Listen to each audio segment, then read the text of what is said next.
A Plymouth man who's become quite the baseball historian received some terrible news over the weekend. Someone stole the man's car right out of his driveway. And as Delane Cleveland reports, that car contained some precious cargo. My collection started I think in 1982. Jim Weinzettel loves baseball. Baseball goes from generation to generation. I've got baseball in my blood. He is a collector of memorabilia. One Ted Williams ball. And a historian of our national pastime. It has this sign, Fairfax Baseball Museum. Especially when it comes to the team from his hometown of Fairfax, Minnesota. Fairfax was the dominant team in the Western Mini back in the 30s and 40s. Won the state championship in 1942. It was in that small town where Weinzettel opened the Fairfax Cardinals Baseball Museum. There's 8 walls, right? And a building originally built to be a ticket booth. Everybody has the same response. That little thing, until they get inside. You know, it's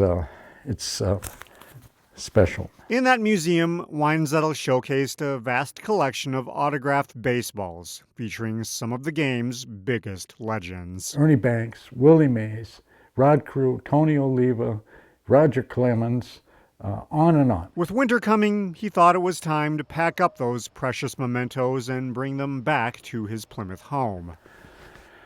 And now it's gone.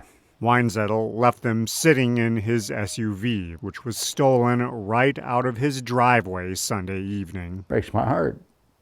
And you can't recreate it. I can't go and find all those balls, and there's no money that will replace it. Plymouth police say there's been an increase in motor vehicle thefts since 2020, with the city averaging about 80 over the last 2 years. They didn't know what was in there. But for Weinzettel, it's not the car, but the loss of the memorabilia that upsets him most. So if there's a message to the people, anybody who watches this, is to the things that are valuable to you, your personal possessions, and your loved ones.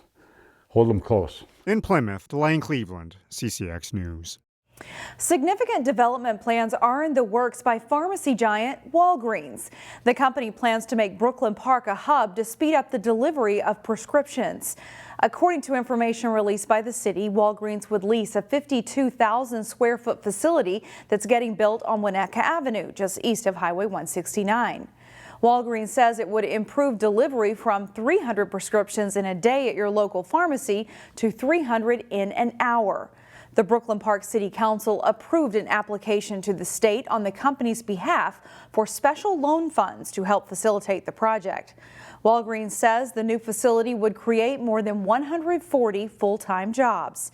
Officials say Brooklyn Park was chosen after the company looked at sites throughout the Midwest.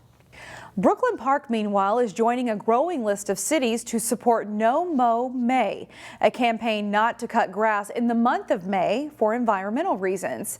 Nomo May has grown over the last decade in an effort by scientists to increase the population of bees and other pollinators, which experts say have experienced severe declines globally.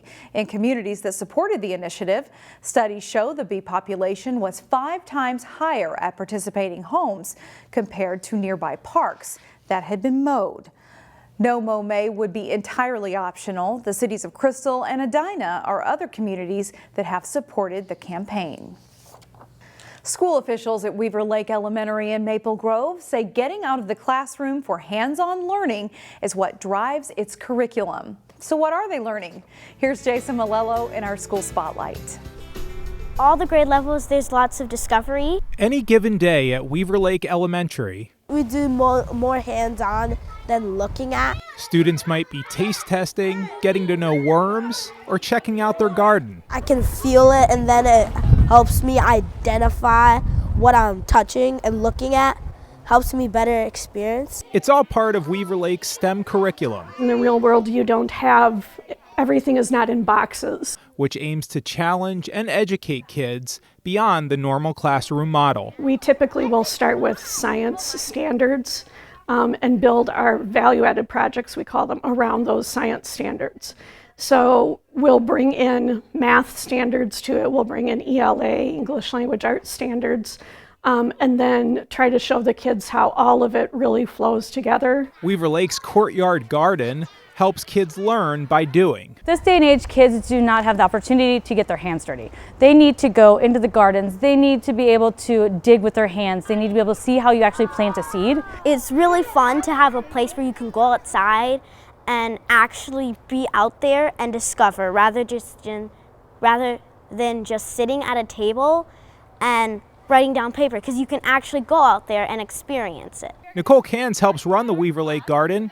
She tries to pass on her love of gardening and believes lessons learned in the dirt can teach kids about our changing planet and how they can positively affect its future. The kids are going to have to learn how to grow 3 seasons, not just spring and fall, but also winter. Winter in Minnesota is hard to grow, but there are things that you can grow and there's things that you can do to continue to grow your plants year-round. And school officials say the biggest key to Weaver Lake's approach might be its collaborative way of learning. The goal is for them to be passionate about what they're going to be doing. In Maple Grove, Jason Malillo, CCX News.